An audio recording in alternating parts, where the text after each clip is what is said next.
नमस्कार दोस्तों, मैं हूं आपका हमजुबान संजीव चौहान। स्टेट में हिंदी में आपका स्वागत है। और आज हमारे साथ हैं बहुत जाना पहचाना चेहरा। मैं अपने मुंह से क्या बताऊंगा, मैं खुद, हमारे साथ बैठी हैं नीतू मैम। कम से कम बेरोजगार युवाओं के लिए तो जिंदगी और जान और सांस हैं। बेबाक बोलती हैं, कड़वा बोलती हैं, जो लोगों को गले नहीं उतरता है। आपका स्वागत है। Thank you sir. मैं किसी आपको पॉलिटिक्स में कोचिंग सेंटर्स की नहीं ले जाना चाहता हूं, लेकिन तमाम कोचिंग सेंटर ऐसे हैं जो इस टाइम नदारद हैं। एक नीतू मैडम, अभिनय सर और रानी मैम, इतने बड़े भारत के बच्चों के लिए, लाखों बच्चों के लिए आप पढ़ा रहे हैं। आपने ये जिगर कैसे किया कि नहीं, अब हमें बच्चों के लिए उतरना पड़ेगा? अपनी औलाद के लिए नीतू मैडम सब उतरते हैं। और आपकी फीस तो वैसे ही मिलनी है, कोचिंग वैसे ही चलना है, आपको कोई जी। पब्लिसिटी नहीं चाहिए। ठीक। मैं जानना ये चाहता हूं कि नीतू मैम, रानी मैम, अभिनय सर, कैसे आप में कहां से जज्बा आया कि नहीं, हम एसी में बैठ के बच्चों को नहीं पढ़ाएंगे, हम उनके संग सड़क पे लड़ेंगे भी जाके। खुल के बोलिए जो आज आपके दिल में है। सर बात क्या है ना, पूरे देश से शिक्षक आए हैं दिल्ली, और पटना से, इलाहाबाद से, बनारस से, बलिया से, इनफैक्ट एमपी से बहुत सारे टीचर्स आए हैं। लेकिन प्रॉब्लम क्या है ना कि उस दिन जब हम लोग एक साथ इकट्ठे होकर डिस्कस करना चाह रहे थे, लेकिन उसके पहले ही पता नहीं कैसे, जहां पे हम लोग मिलने वाले थे, एक गुरुद्वारे के पास मिलने वाले थे, और वहां से जाके कहीं पर बैठ के पहले डिस्कशन करने वाले थे कि ये सब मुद्दों पर पहले डिस्कस कर लिया जाए। लेकिन वहां पे जहां गुरुद्वारे के पास टीचर्स धीरे धीरे असेंबल हो रहे थे, वहां पे पहले से ही पुलिस को खबर थी कि कोई है जो इनका मुखिया है, यहाँ पर सब टीचर्स इकट्ठे होने वाले हैं। तो बेसिकली जो पूरे भारतवर्ष से टीचर आए थे, उनसे हमारी मुलाकात ही नहीं हो पाई।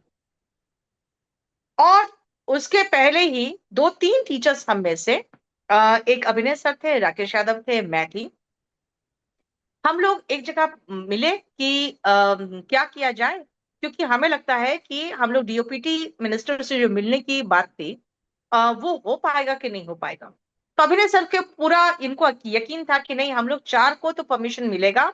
जैसे हमें खबर है कि हम चार टीचर को परमिशन मिलेगा, बाकी को यहीं बिठाया जाएगा कि जब तक हम लोग मिल के आते तब तक आप लोग यहीं बैठिए। हमने कहा ठीक है। तो फिर हम जब आगे बढ़े तो हमारी मुलाकात करीबन 30-35 और टीचर से हो गई। हमने कहा चलिए आप लोग भी साथ चलते हैं, चार को ही परमिशन मिलेगा, बाकी को नहीं मिलेगा। हम जब आगे बढ़े हैं तो हमें, जो अभिनय सर को ये खबर थी, वही बात, सेम बात दिल्ली पुलिस ने कही।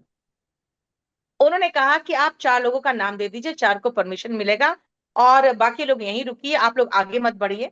लेकिन उन्होंने फिर कुछ ऐसी बात की जिससे हम लोग भड़के। जैसे उन्होंने सर को कह दिया कि अगर आप मर्द होते तो आप ये वर्दी पहनते। तो उन्होंने कहा कि हम ये वर्दी पहन के उतार चुके हैं। तो प्रॉब्लम क्या हुआ, वहां पे थोड़ा सा उन्होंने कोशिश की हम लोग को भड़काने की, ताकि हम लोग बहुत शांत थे और हम लोग चुप प्रोवोक थे, हम प्रोवोक लोग करने भड़क नहीं रहे प्रोवोक थे। करने हाँ। तो उसके बाद इमीडिएटली जो उन्होंने कहा था कि 10 मिनट में परमिशन आएगा, फिर आपको लेके जाएंगे। 10 मिनट नहीं सर, 2 से 3 मिनट में पूरी बस भर के पुलिस आई। और उसके बाद उन्होंने दे चाटा और धक्का और पूरा, मतलब 2 मिनट के अंदर वो जगह खाली हो गया।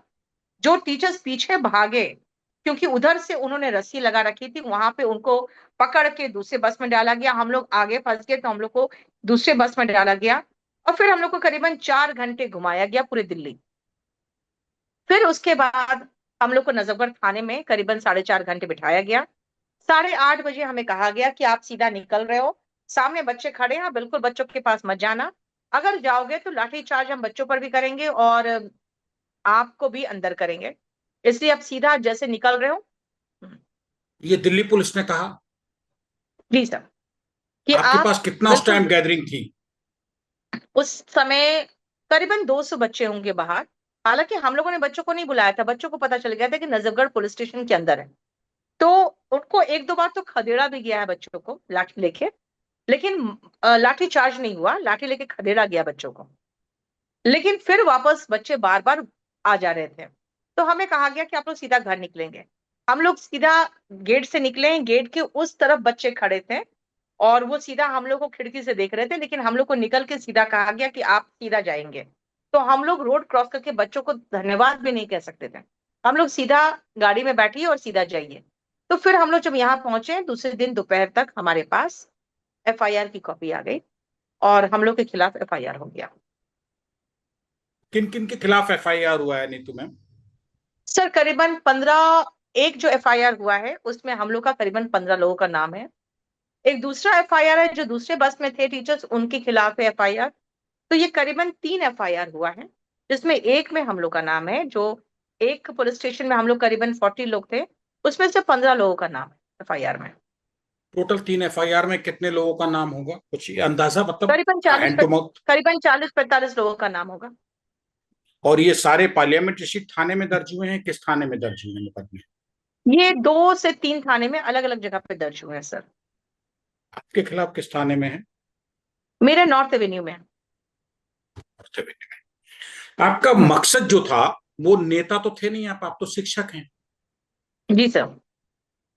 आपके साथ ये नेताओं वाला, ना आप पिक पॉकेटर थे दिल्ली के सुल्तानपुरी मंगोलपुरी साइड या जी सर। रीसेटलमेंट कॉलोनी की। आपके साथ हम्म। जो कुछ किया है, दिल्ली पुलिस तो स्कॉटलैंड स्टाइल पे काम करती है, जो बल प्रयोग करती ही नहीं है।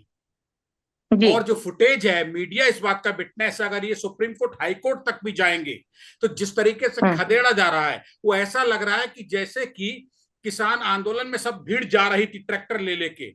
ऐसा तो कुछ था नहीं, आप तो निहत्थे थे सब। और सर तो हम लोग बहुत कम संख्या में थे, क्योंकि हमें कम अच्छे से संख्या। पता है कि प्रोटेस्ट जब होता है सर, जब भारी भरकम भीड़ होती है उस समय पुलिस भी कुछ नहीं कर पाती है। 20 लोग होते हैं तो उनको खदेड़ के मार के भगा देती है। लेकिन हम ज्यादा लोग इसलिए नहीं थे क्योंकि हमें प्रोटेस्ट ही नहीं करना था। हम प्रोटेस्टर्स थोड़ी थे, हम तो बस खाली अपनी विज्ञप्ति देना चाहते थे कि भाई ये सारी समस्याएं हैं, प्लीज इनको जल्दी सॉर्ट आउट करिए। क्योंकि 3-3.5 लाख के जो एग्जाम है, जो अभी सिलेक्शन फेज 13 हो रहा है, जब उसको निपटा नहीं पा रही है ठीक से आपकी एडिक्विटी, तो अभी जो 30 लाख बच्चे आएंगे सीजीएल में, उसमें तो बिल्कुल कंप्लीट टोटल सिस्टम फेलियर हो जाएगा। इसीलिए हम सरकार को आगाह करने जा रहे थे कि एसएससी ने हाथ खड़ी कर दी, एसएससी चीफ ने, कि हम कुछ नहीं कर सकते, तो आप कम से कम करिए, बस ये बताने जा रहे थे। आप तो अपनी जगह मकसद में ठीक है, और आप पहले दिन से और अब तक यही कह रही हैं। अगर आपको जन जी आंदोलन छेड़ना होता तो फिर 200 बच्चे नहीं होते, फिर लाखों बच्चे दिल्ली में एक आवाज पे आ जाते। सर, ये जो बच्चे जुड़ रहे हैं इनको कोई टीचर नहीं बुलाया है। इन्होंने सिर्फ ये देखा कि हमारे अध्यापकों के साथ ऐसा हुआ है, बस वो इमोशन से आ रहे हैं। उनको हम मना भी कर रहे हैं, अभी भी आप देखेंगे तो हमने उनको मना किया है कि भाई हमारे खिलाफ एफआईआर हुआ है तो हम झेल लेंगे, लेकिन तुम्हारे पास एक सरकारी नौकरी नहीं आएगी अगर तुम्हारे खिलाफ एफआईआर हो जाएगा, तुम लोग दूर रहो। तो ये हमारी कोशिश है ये कि बच्चों को आंदोलन में शामिल ही नहीं करना है, और हम आंदोलन करना भी नहीं चाहते। हम सिर्फ मकसद हमारा है कि हमारी बात पहुंचाई जाए डीओपीटी तक, बस। तो आप तो आंदोलन कर ही नहीं रहे थे। ये नहीं दुनिया सर। को पता है, जिसकी आंख है, जिसे दिखाई देता है, जो ब्लाइंड नहीं है, जिसके हम्म। दिमाग है थोड़ा सा इंसान का, उसको नजर आ रहा है कि आप वहां पे प्रदर्शन करने नहीं गए थे, विरोध प्रदर्शन नहीं कर जी रहे सर। थे। आप एक जी। प्रतिनिधि मंडल के तौर पे मंत्री के पास 4 लोग जाना चाह रहे थे कि हमारी ये समस्या आप आगे एसएससी को बताइए, जो भी कंसर्न जी सर। डेस्क है। जी। आपका मकसद ये था। लेकिन जब जी। आपको घेरना शुरू किया है और दौड़ाना शुरू किया है, तब भगदड़ मची है। तो दिल्ली पुलिस, आप निश्चिंत रहिए, गवर्नमेंट की पुलिस है, दिल्ली पुलिस है, वर्दी पहने हुए है। ऐसा नहीं कि लॉ नहीं है भारत में, है। दिल्ली पुलिस ये नहीं कह सकती उसने कुछ नहीं किया, उसने सब कुछ किया है। यहां तक कि आप लोग को भड़काने का, बच्चों को भड़काने का, नाराज करने का भी किया है। अरे भाई जा रहे थे, आपने क्यों कहा 4 आदमी को हम भेजेंगे अंदर, उसके बाद आप क्यों 10 मिनट में बुलवा ले रहे हैं पुलिस के लिए, एडिशनल फोर्स मंगवा के आप क्यों दौड़ा रहे हैं? आपने माहौल खराब खुद किया ही, मैं कह रहा हूं दिल्ली पुलिस के लिए, पहला। दूसरे, ये जो कंपनियां, अब मैं आता हूं मतलब की बात की, जहां इतना बवाल हो गया है, टाटा, टाटा कंसल्टेंसी, टीसीएस पहले काम कर रही थी, उसमें कोई दिक्कतें आई या नहीं आई, मैं उसमें नहीं जाऊंगा, वो गवर्नमेंट जाने, ठीक है। लेकिन बाद में जो एडुकेट या कुछ ऐसे करके कंपनी लेके आए हैं, ये जो भी है बवाल की कंपनी है, वो ऑलरेडी खराब कंपनी है, बदनाम। तो सवाल ये है कि आपने एक कंपनी खराब मान लिया, टाटा को हटाया था, टीसीएस को, तो आपने दूसरी उससे बुरी ला के रख दी, ठीक। सवाल ये है कि ना तो एसएससी बाहर का है ना गवर्नमेंट बाहर की है, ये सब मिल बांट के खा रहे हैं ताकि बच्चे सड़क पे पढ़े लिखे जो है उनको नौकरी ना मिले, किसी बवाल में फंसे, पचड़े में फंसे, सारे कोचिंग सेंटर बदनामों की भड़का रहे हैं। ये क्या एक सोची समझी रणनीति के तहत किया जा रहा है एसएससी की तरफ से, गवर्नमेंट की तरफ से? सर देखिए, टीसीएस के 3 से 4 प्रॉब्लम्स तो थे, हम उसकी लड़ाई लड़ रहे थे। लेकिन उस लड़ाई में अगर आप में कुछ 3-4 खामियां हो तो उन खामियों को सुधार करिए, ना कि पूरा सिस्टम को ही चरमरा दीजिए। एसएससी ने क्या किया, टीसीएस को हटा के जो एडिक्विटी लेके आए हैं, पहले तो ये इनको देखना चाहिए था कि अगर टीसीएस 19 है तो हमें अब 20 लेके आना है। यस। टीसीएस के पास कम से कम इंफ्रास्ट्रक्चर था, इनके पास इंफ्रास्ट्रक्चर ही नहीं है। मेरा कहना है टीसीएस भाड़ में जाए, लेकिन कम से कम आप जो भी कंपनी ला रहे हैं उसके बाद उसको एटलीस्ट ये तो देखना पड़ेगा ना कि टीसीएस प्लस 1 हो। ये नहीं कि आप टीसीएस में जो खामियां हैं अब उनको भूल जाइए। वो तो अब ऐसी खामियां जिसके बारे में हम जिक्र ही नहीं कर रहे हैं। जो टीसीएस बेसिक इंफ्रास्ट्रक्चर दे रहा था, हम कह रहे भैया वही तो दे दो पहले। मतलब आपने रोजगार छीन के 2 रोटी का मोहताज कर दीजिए तो बंदा क्या कहेगा, पहले हमको खाना तो दे दो, कपड़े बाद में दे देना। तो हम आगे की लड़ाई लड़ रहे थे, आप मान लीजिए हम मकान की लड़ाई लड़ रहे थे, हमारे 2 रोटी भी छीन लिए गए, हमारी ये हालत हुई है। नीतू मैम, आपने क्या एसएससी के जो चेयरमैन हैं वो कितनी बेशर्मी के साथ बिल्कुल पर्दा आंख पे डाल के बंद करके नीचे मुंह लटका के बोल रहे हैं कि ये और वो और ये और वो, अभी हम ट्रायल कर रहे हैं। अरे भैया, आप बच्चों के जीवन से ट्रायल कर रहे हैं, लाखों बच्चों के देश के। आप ट्रायल करते तो अलग करते, आपकी कंपनी करती, आप करते, बच्चे क्यों उस ट्रायल में पार्ट बनाए गए, मतलब इन पे क्यों सर ये ट्रायल इंजेक्शन? कर रहे हैं, ये ट्रायल कर रहे हैं। लाखों बच्चों का आखिरी साल होगा इस बार अटेम्प्ट, ये यस। ट्रायल कर रहे हैं।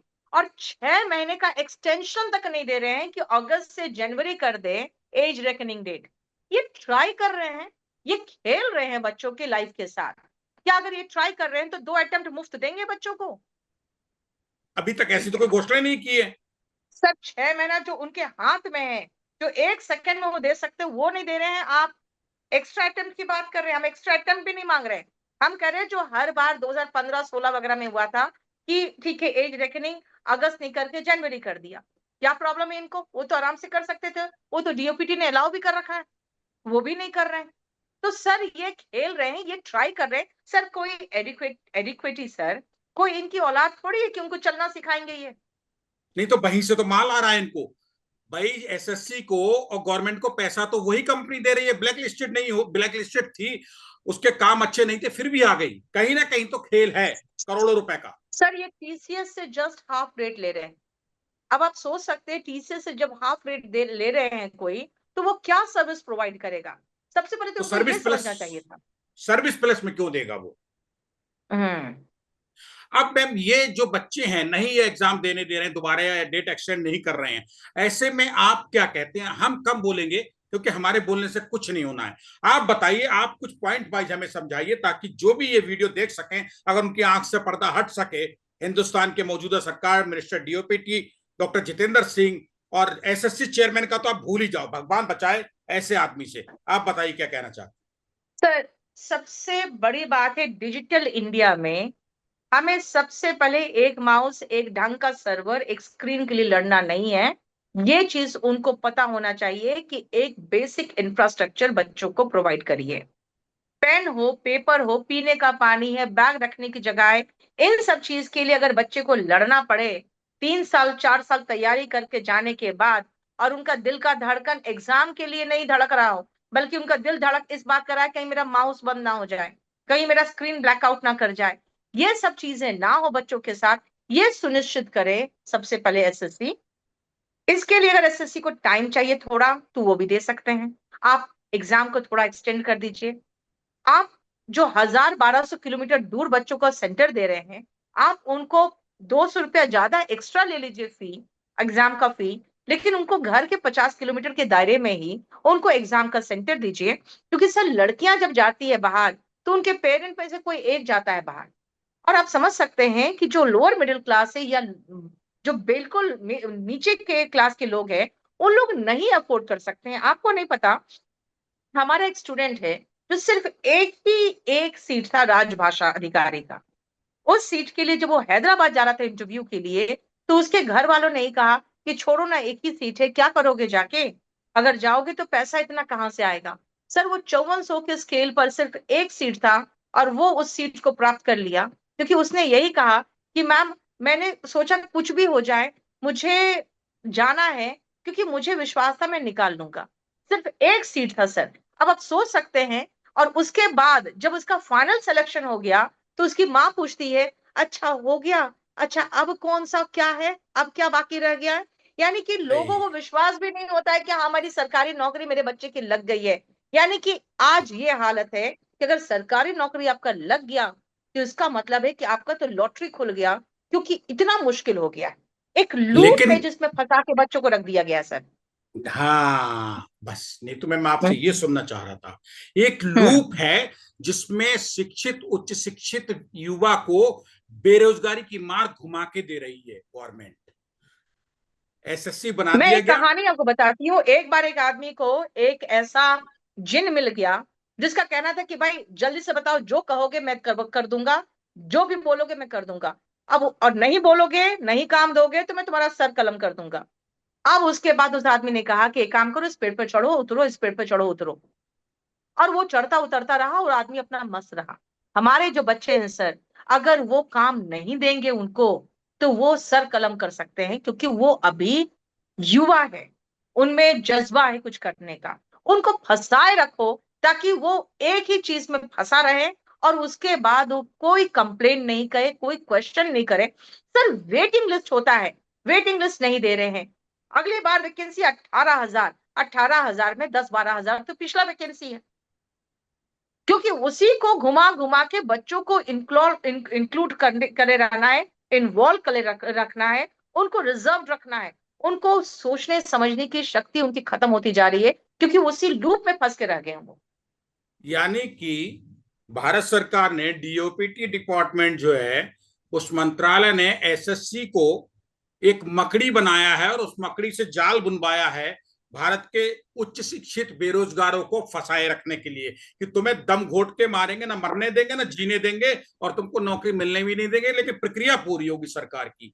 मैं गलत तो नहीं समझ रहा हूँ? सर एसएससी चीफ के हाथ में बहुत कुछ होता है। पहले की भी चीफ काम किए हैं, और उन्होंने बहुत तरीके से काम किया है, और उन्होंने सुधार भी लाया है। आप में ये इंटेंशन होना चाहिए सुधार का।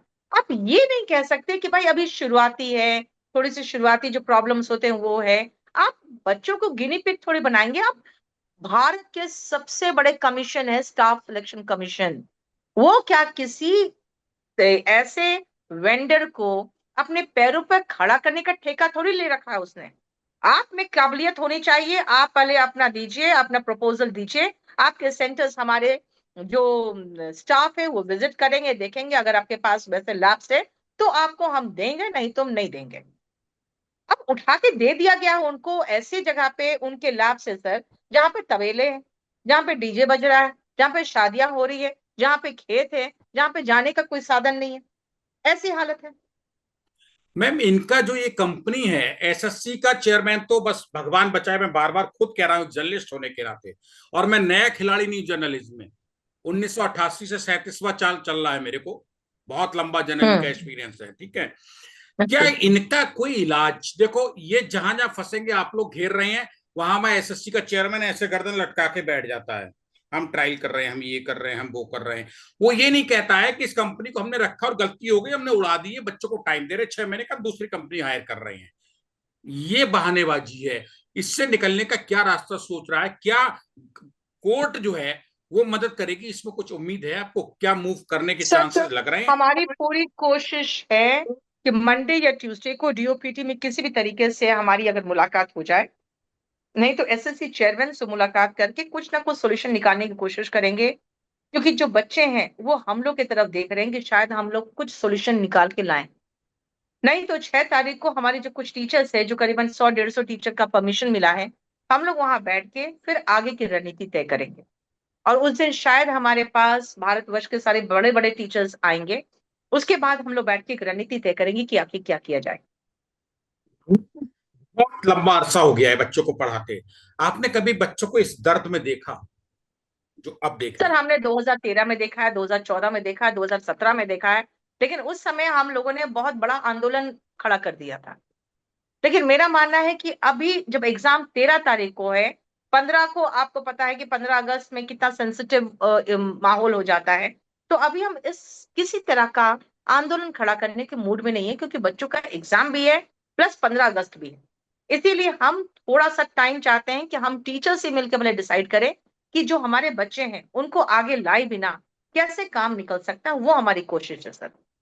अभी तक 2 3 दिन हो गए हैं। नीतू में कुछ आश्वासन मिला है, कुछ पॉजिटिव लग रहा है, या वही जैसे एसएससी का चेयरमैन जो है गर्दन लटकाए बैठा है, पतर पतर कर रहा है, सर बतौलेबाजी? देखिए, कम से कम एसएससी का चेयरमैन बाहर निकल के इंटरव्यू तो दे रहा है। आज तक ऐसा कभी नहीं हुआ था सर। यानी कि वो डिफेंसिव मोड में तो आ गए हैं। उनको पता है कि कुछ ना कुछ तो गड़बड़ हुआ है। तो ये भी बहुत बड़ी उपलब्धि है, और हमें लगता है कि अगर वो डिफेंसिव मोड में, तो वो कुछ करने की कोशिश जरूर करेंगे। हमारी कोशिश यही रहेगी, मंडे या ट्यूसडे को उनसे मुलाकात फाइनल करें डीओपीटी में सबसे पहले, और उसके बाद एसएससी चीफ से भी बात करें कि भाई आप डिफेंड नहीं करेंगे, आप एक्शन क्या ले रहे हैं। अभी तो फिलहाल एडिक्विटी तो शुरुआत ही हुआ है, अभी तो बस शुरुआत हुआ है। तो आप उसको, इन फैक्ट जो भी शुरुआती हुआ है और अभी उसका फाइनल भी नहीं हुआ है, उनको ट्रायल बेसिस पे दिया गया है। अगर ट्रायल में फेल हो रहे हैं तो उनको हटाइए। आपको ऐसी कंपनी लाइए जो प्रॉपर तरीके से इंफ्रास्ट्रक्चर तो प्रोवाइड कर सके। बात की लड़ाई नीतू तो मैम, बाद में होती है। नीतू मैम, आपके साथ बात करने के लिए एक दिन और एक रात भी कम है, क्योंकि आप नीतू मैम है। मैं बस 4 5 पॉइंट्स में जानना चाहता हूं फिनिश करने से पहले अपनी बातचीत। एक तरफ से आप, आपका कैमरा, आपका टीवी, आपका स्टेट मिरर हिंदी और आपका संजीव चौहान। मैं छात्रों के साथ हूं और आपके साथ हूं, क्योंकि आप जायज बात के लिए आगे बढ़े, लड़ नहीं रहे, मैं लड़ना शब्द नहीं कह रहा हूं, बढ़ रहे हैं आगे। हम्म। आपको क्या रास्ता लगता है और क्या आप चाहते हैं, फिर से बताओ और हम इसके साथ फिनिश करें। सर हम लोग जो प्रॉपर इंफ्रास्ट्रक्चर प्रोवाइड करने की कोशिश कर रहे हैं अभी, उस इंफ्रास्ट्रक्चर के लिए आज तक हमने कभी नहीं लड़ाई की थी, क्योंकि हमें जरूरत ही नहीं पड़ा था। उतना तो बेसिक रिक्वायरमेंट था जो ऑलरेडी बच्चों को मिल रहा था। इतने दूर दूर सेंटर्स भी कभी भी बच्चों को नहीं अलॉट हुए थे, और कभी भी कोई विजुअली इम्पेयर्ड या हैंडीकैप को तो कभी भी आउट ऑफ सेंटर भेजा ही नहीं जाता था। तो ठीक है। इन सब जो छोटी चीजों की लड़ाई आज लड़ रहे हैं, वो लड़ाई तो हम कभी लड़े ही नहीं थे। इन सब चीजों को तो हम लोग बेसिक रिक्वायरमेंट्स मानते थे कि इतना तो मिलेगा ही। जैसे आप एक बात बताइए, क्या आप कभी ये सोचते हैं कि हमें 2 वक्त तक खाना मिलेगा कि नहीं मिलेगा? तो वो तो कभी सोचा ही नहीं था, क्योंकि उतना तो मिलना ही है। तो अगर उसके बाद की अगर हम बात करें, तो आगे जी। हम लोग आगे की सोचते थे। वैसे ही एसएससी में भी, कि इतना तो हमें मिला ही है, लेकिन ये खामियां है जो एग्जाम्स में है, इनको सुधारा जाए। अब वो सब तो ताक में है, अब हमें है कि भैया पहले एग्जाम 1 घंटा तक इनका स्क्रीन ठीक से चल जाए, उनको सेंटर ढंग से मिल जाए। अब इसकी लड़ाई हो गई है। लेकिन अगर हम जब डीओपीटी के पास जाएंगे, तो टीसीएस के समय में जो खामियां थी, प्लस अभी जो एडिक्विटी में जो खामियां हैं, प्लस जो रेलवे में प्रॉब्लम्स चल रहे हैं, उन सब प्रॉब्लम्स को लेकर हम सबको सिलसिलेवार तरीके से पूरी एक विज्ञप्ति बना के जाएंगे, क्योंकि ये सब कुछ डिस्कस करना जरूरी है। तो ये हमारी जो मांगे होंगी वो डीओपीटी के सामने होंगी। एसएससी चीफ से ये रिक्वेस्ट करने जा रहे हैं हम लोग कि जब डीओपीटी ने अलाउ कर दिया, तो वो एज रेकनिंग को जनवरी क्यों नहीं मान रहे हैं, अब अगस्त ही क्यों मानने पे तुले हुए हैं? जब जो डीओपीटी अलाउ कर चुका है, वो अपने ईगो में ये क्यों नहीं मान रहे? तो ये सब चीजें हैं सर, जो हमारी कोशिश रहेगी।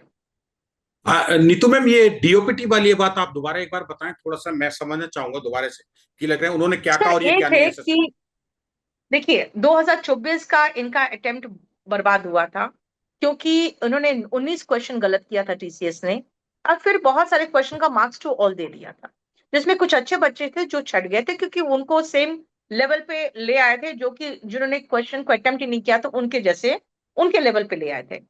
अब इन लोगों का कहना था कि मैम अगर 1 जनवरी अगर डेट रेकन किया जाता, तो हम लोग को मिल जाता, क्योंकि उनका 3 4 महीने के में ही कितने सारे लाखों बच्चे ऐसे हैं जो एलिजिबल हो जाते हैं, अगर एज रेकनिंग को 1 जनवरी मान लिया जाता। डीओपीटी ने परमिशन दे दिया, एसएससी नहीं मान रही। वो कह रही है कि डीओपीटी ने कहा तो है, लेकिन कोई इंस्ट्रक्शन या ऑर्डर नहीं है, ये हम पर छोड़ दिया, माने या ना माने। अरे भाई, आप पे छोड़ दिया तो मान लो ना, पहले भी तो कई बार माना गया। तो 6 महीने अगर आप एक्सटेंशन दे दोगे डेट, तो लाखों बच्चे इंक्लूड हो जाएंगे, और एग्जाम देने में आपको क्या प्रॉब्लम हो जाएगा? तो भाई सर यहाँ पे कुछ नहीं, यहाँ ईगो की लड़ाई है और कुछ नहीं है। नीतू में मैं अगर कहूं तो शायद डीओपीटी और एसएससी में जो लड़ाई चल रही है वो पापा की चल रही है कि घर में पापा कौन है। डीओपीटी कहता है मैं पापा हूं और एसएससी कहता है मैं भी पापा हूं। नहीं नहीं, एसएससी हाथ झाड़ के अलग हट गई है कि भाई आप जाइए डीओपीटी, ये हमारे बस की बात नहीं है। वो सब वहीं से निर्णय होता है, वो सीधा ये कह क्यों दे रही है। और सारे डीओपीटी ने कुकर्म तो जो तुम एज कर रहे हो। रेकनिंग में निर्णय दे दिया है, वो भी एसएससी बोल रही है कि ये सिर्फ हम लोग को सजेशन है, हमें आदेश नहीं है कि हम माने। ये सभी डीओपीटी के अंदर आते हैं। तो अभी सबसे मेन चीज है कि जो सुधार की जरूरत है वो एसएससी में, वो फाइनल डिसीजन तो डीओपीटी लेंगी, क्योंकि एसएससी के चीफ 2-3 बार मिल चुके हैं। उनका कहना है जितना हम कर सकते थे कर दिए, उससे ज्यादा हमारी बस की बात नहीं है। और कुछ आपके मन में है? फिर कह रहा हूं आप कुछ और कहना चाहें छात्रों के हित में, आप अपने लिए लड़ाई नहीं लड़ रही हैं, आपका नहीं कुछ सर, चल बात रहा है, क्या है कि चलता आज रहेगा। सुबह से लेके रात के 11 बज गए, और आज पूरा दिन, मतलब 12-14 घंटे से मैं ऐसे ही ऑनलाइन ऑफलाइन इस बातें ही कर इस रही हूँ, तो सही में। इस टाइम हाँ। Lady of the day, lady of the week, Bharat में एक तरफ मानसून सत्र चल रहा है संसद का, दूसरी तरफ नीतू मैम चल रही हैं। समझ लीजिए आप क्या कह रहा हूं, मैं बिल्कुल क्लियर कह रहा हूं। ऐसा नहीं है कि मतलब बटरिंग है, लेकिन सच बताऊं कि आप चल रही हैं, और आप इसलिए चल रही हैं कि आप अपने लिए नहीं लड़ रही हैं, आप छात्रों के लिए लड़ रही हैं। मैं अपने लिए बिल्कुल नहीं लड़ रही हूँ, मैं सबसे हाथ जोड़ के निवेदन यही कर रही हूँ कि प्लीज इन बच्चों को इंसाफ दिलवाइए। सिर्फ 4.5 करोड़ बच्चे हैं। सिर्फ एसएससी की बात कर रही हूँ। रेलवे में ऑलरेडी, रेलवे की बात करेंगे 2 करोड़ बच्चे उधर है। सर इन बच्चों को हर साल एक लूप में फंसा के जो रखा गया है, ये बहुत गलत हो रहा है उनके साथ। और उनको बस एक ही सॉल्यूशन चाहिए कि जो एग्जामिनेशन सिस्टम है, इसमें रिफॉर्म की जरूरत है। ठीक है मैम, शुक्रिया नीतू मैम, संजीव चौहान से स्टेट में थैंक यू हिंदी सर। के लिए बात करने के लिए धन्यवाद।